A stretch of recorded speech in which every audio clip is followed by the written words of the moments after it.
Shalom Bapak Ibu, sahabat Galilea yang diberkati oleh Tuhan Yesus. Kita jumpa lagi di hari ini. Saya berharap saudara tidak bosan berjumpa dengan saya. Atau saudara tidak berkata, lu lagi. Saudara ya, mungkin saudara bosan lihat tampilan saya. Atau baju itu doang ya. Atau topi itu doang ya. Tapi firman Tuhan gak itu doang, amin. Ya, saya percaya setiap firman yang disampaikan kepada saudara pasti akan menjadi sesuatu yang sangat berguna. Dan firman Tuhan tidak akan kembali dengan sia-sia, amin. Nah saudara, mari kita siapkan diri untuk meraih janji Tuhan hari ini. Hidup berkemenangan yang Tuhan selalu targetkan dalam hidup kita. Mari kita memulai hari ini bersama Tuhan. Bawa seluruh rancanganmu kepada Tuhan. Maka rancangan Tuhan itu gak ada yang gagal. Amin. Mari kita berdoa.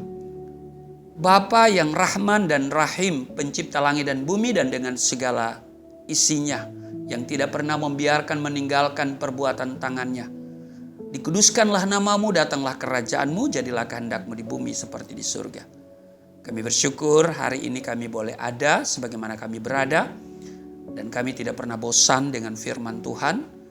Bahkan kebutuhan hidup kami akan selalu terpenuhi melalui firman Tuhan. Kami selalu lapar dan haus akan firman-Mu. Terima kasih melalui tayangan Sahabat Galilea ini. Banyak jemaat umat-Mu yang diberkati. Di dalam nama Tuhan Yesus kami baca dan renungkan firman-Mu mengurapi kami semua. Di dalam nama Tuhan Yesus, haleluya, amin. Saudara, Keluaran pasal 15 di ayat 23 dikatakan begini, sampailah mereka ke Mara, tetapi mereka tidak dapat meminum air yang di Mara itu karena pahit rasanya. Itulah sebabnya dinamai orang tempat itu Mara. Kenapa marah? Karena air situ pahit. Jadi kalau hatimu pahit, ya kan? Ya pasti marah. Kalau engkau marah, pasti hatimu pahit. Nah saudara, perjalanan kekristenan kita tidak selamanya berjalan mulus tanpa pencobaan. Tanpa masalah, tanpa ujian dan tantangan. Tuhan tidak menjanjikan bahwa kalau kita ikut Dia, tidak ada masalah, tidak ada pencobaan, tidak ada ujian, tidak ada tantangan. Justru kalau kita ikut Dia, makin banyak tantangan, makin banyak pencobaan, makin banyak masalah. Lalu saudara mungkin menatap saya dan berkata, kalau begitu ngapain kita ikut Tuhan? Nah saudara ya, justru karena masalah itu selalu ada dan datang tiba-tiba, kita membutuhkan Tuhan. Karena ada pertolongan Tuhan. Amin. Nah ada kalanya kita harus melewati jalan yang penuh kerikil, batu, terjal, mungkin curam, berliku. Ya, saudara, pengalaman hidup yang manis dan pahit pun harus kita rasakan. Saya ikut Tuhan, saudara, terus diproses. Ya, hari ini saya namanya hidup pas-pasan. Pas butuh, pas ada. Ya, Tuhan gak mau kita Tuhan tidak mau memberikan kepada saya sepertinya berkelimpahan. Walaupun janji Tuhan itu supaya kita hidup berkelimpahan. Tapi saya lebih cenderung pas butuh, pas ada. Kenapa? Karena kalau kita sudah berkelebihan, kadang-kadang kita udah gak butuh Tuhan. Tetapi jangan khawatir saudara, Alkitab bilang Yesus datang supaya kita hidup dan mempunyainya dalam segala kelimpahan. Mungkin kita hanya butuh pas-pasan, tapi Tuhan mau kita berkelimpahan. Nah, yang paling penting adalah jangan kita tidak membutuhkan Tuhan. Biarlah rasa butuh Tuhan itu selalu ada dalam hidup kita. Berbahagialah mereka yang lapar dan haus akan kebenaran. Saudara, ketahuilah bahwa pencobaan-pencobaan yang kamu alami ya adalah pencobaan yang biasa. Amin. Yang tidak melebihi kekuatan manusia. Sebab Allah setia dan karena itu Ia tidak akan membiarkan kamu dicobai melampaui kekuatanmu. Pada waktu kamu dicobai, Ia akan memberikan kepadamu apa? Jalan keluar. Sehingga kamu dapat menanggungnya. Nah ini dia saudara ya. Saya berulang-ulang mengatakan bahwa selama kita hidup di planet yang bernama bumi ini pasti ada masalah. Pasti ada ujian, pasti ada pencobaan, ada tantangan. Ya. Ayub pasal 7 ayat 1 menyatakan itu. Harus bergumul. Kalau saudara nggak mau bergumul ya silakan check out. Dari bumi. Ya kan? Pindah ke planet yang lain. Tetapi yang menarik bahwa pencobaan yang kamu alami, pencobaan yang biasa. Tidak melebihi kekuatanmu sebagai manusia. Pada waktu kamu dicobai akan diberikan apa? Jalan keluar. Sehingga kita dapat menanggungnya. Nah ini yang menarik saudara. Ya. Pengalaman ini juga dialami oleh bangsa Israel. 3 hari lamanya mereka berjalan di padang gurun. Sesudah mereka melewati Laut Teberau. Ya, setelah mereka menyeberang, mereka 3 hari berjalan ya di padang gurun. Ya, mereka tidak mendapatkan air. Bayangkan 3 hari nggak minum. Haus. Ya kan? 3 hari mereka berjalan tidak dapat air. Wow. Nah, sampailah mereka ke Mara. Tetapi mereka tidak dapat meminum air yang di Mara itu. Karena apa? Rasanya pahit. Saudara, udah kehausan, begitu minum pahit. Ya kan? Ketemu air, airnya pahit. Kita bisa membayangkan rasa pahit itu. Ya. Aduh, pasti mereka mungkin marah, jengkel. Ya. Ya. Saudara, rasa pahit itu gak enak ya. Gak enak. Seperti rasa apa ya? Ya rasa pahit lah. Pahit kok mau digambarkan. Pokoknya pahit lah. Ya, kalau Alkitab katakan mereka ketemu air di Mara dan air itu pahit. Ini suatu gambaran dari kesukaran dan kesesakan. Ya kan? Kalau orang bilang bagaimana hidupmu? Pahit. Nah itu berarti sukar dan penuh dengan kesesakan. Tapi orang bilang bagaimana hidupmu? Ya manis. Ya artinya bagus ya. Manis. Kalau yang manis bagus itu kan selalu dibilang manis. Tapi bagaimana dengan kencing manis? Bagaimana dengan saudara diabetes? Ya, itu nggak bagus loh. Jadi tidak semua juga yang manis itu bagus, tidak semua juga yang pahit itu bagus. Kita perlu sekali-sekali kita ada bukan kepahitan ya. Sekali-kali kita menikmati yang pahit. Karena yang pahit itu juga kadang dibutuhkan dalam hidup ini ya. Pencobaan, masalah, tantangan, kesulitan itu juga dibutuhkan dalam hidup ini. Supaya kita tahu bahwa berjalan bersama Tuhan itu ya berjalan bersama Tuhan itu ada selalu pertolongan. Itu dia saudara ya. Kalau manis-manis terus saudara nanti jadi diabetes ya. Gak enak memang ya.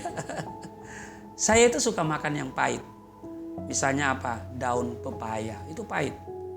Pare itu pahit. Tapi saya suka.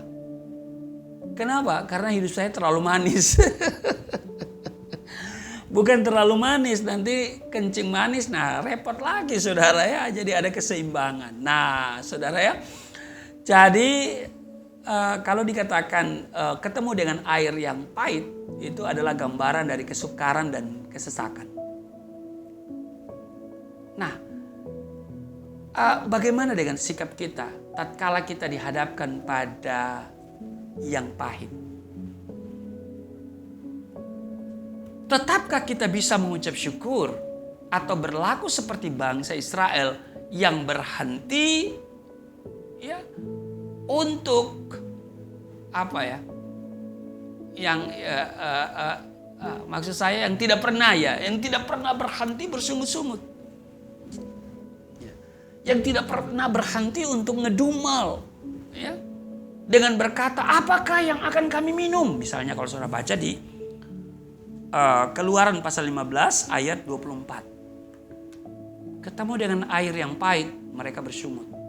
Mereka tidak berhenti bersungut, terus bersungut, malah tambah bersungut. Dengan berkata, apakah yang akan kami minum? Saya kalau ekspresikan ini saudara, saya akan baca dengan ekspresi begini. Apakah yang akan bisa kita minum? Kami kehausan. Air di sini pahit, udah capek jalan 3 hari, 3 malam gak ketemu air. Lo ketemu air kok pahit gitu loh. Alangkah teganya gitu kan. Teganya engkau Tuhan. Mungkin begitu sudah. Bangsa Israel lupa begitu saja dengan pertolongan Tuhan di waktu-waktu sebelumnya. Mengeluh, mengomel, bersungut-sungut adalah tanda ketidakpercayaan mereka terhadap kuasa Tuhan. Tetapi Musa sama sekali tidak terpengaruh oleh persungutan mereka dan tetap berharap kepada Tuhan. Ketika ia berseru-seru kepada Tuhan, Tuhan memberikan jalan keluar dengan menunjukkan kepadanya sepotong kayu. Sepotong kayu. Lalu dikatakan di dalam Keluaran 15 ayat yang ke-25, Musa melemparkan kayu itu ke dalam air, lalu air itu menjadi manis. Perhatikan sepotong kayu yang Tuhan tunjuk. Dilempar ke air, air berubah yang pahit menjadi manis. Oleh pertolongan Tuhan, air yang pahit itu berubah menjadi manis dan mereka bisa dapat minum air itu. Ini gambaran kayu salib. Waktu engkau melihat salib, apa yang kau lihat? Bagi kita yang diberkati melihat kehidupan. Tapi bagi orang di luar Kristus melihat itu kematian. Bahkan mengejek dan berkata di balik salib ada jin kafir. Wow.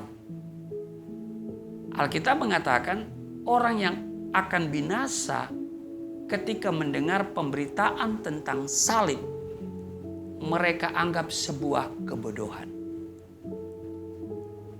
Iya toh? Jadi saudaraku yang kekasih, sepotong kayu diambil oleh Musa, dilemparkan ke air yang pahit. Air itu berubah menjadi manis.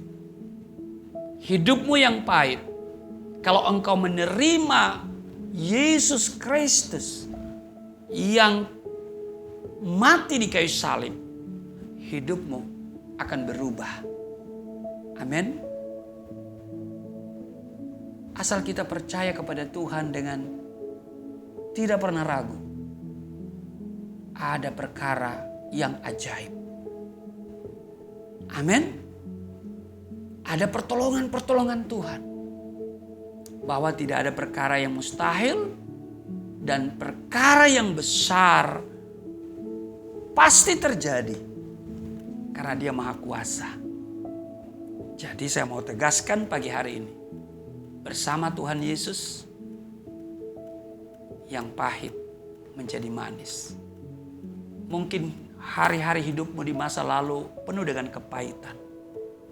Waktu engkau datang kepada Yesus, pribadi yang tergantung di atas kayu salib itu, di mana darahnya tercurah bagi kita, ini akan mengubahkan hidupmu. Amin. Karena itu saudara, mari kita terus berjalan bersama Tuhan Yesus. Kita akan menjumpai hal-hal yang mungkin tidak menyenangkan hati kita. Tetapi ada Tuhan yang selalu merubahnya menjadi kebaikan bagi kita. Allah turut bekerja dalam segala perkara untuk mendatangkan kebaikan. Mari kita berdoa. Terima kasih Tuhan, kami selalu diingatkan bahwa Tuhan segala-galanya bagi kami dan akan merubah kehidupan yang pahit menjadi manis. Kami yang tidak punya pengharapan, yang harus mati binasa. Tetapi kalau kami percaya kepadamu Tuhan Yesus, hidup kami menjadi bermakna, hidup kami menjadi berarti. Terima kasih Tuhan. Kami serahkan hidup kami, berkati seluruh sahabat Galilea di mana saja mereka berada. Di dalam nama Tuhan Yesus, haleluya. Amin.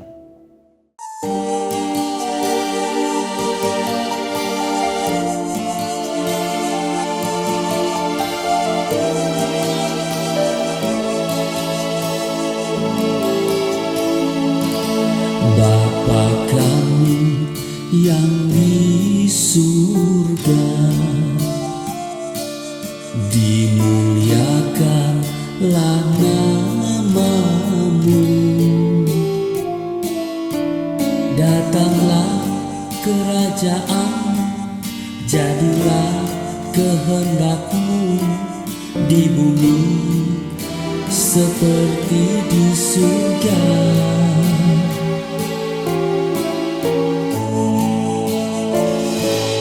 Berikanlah kepada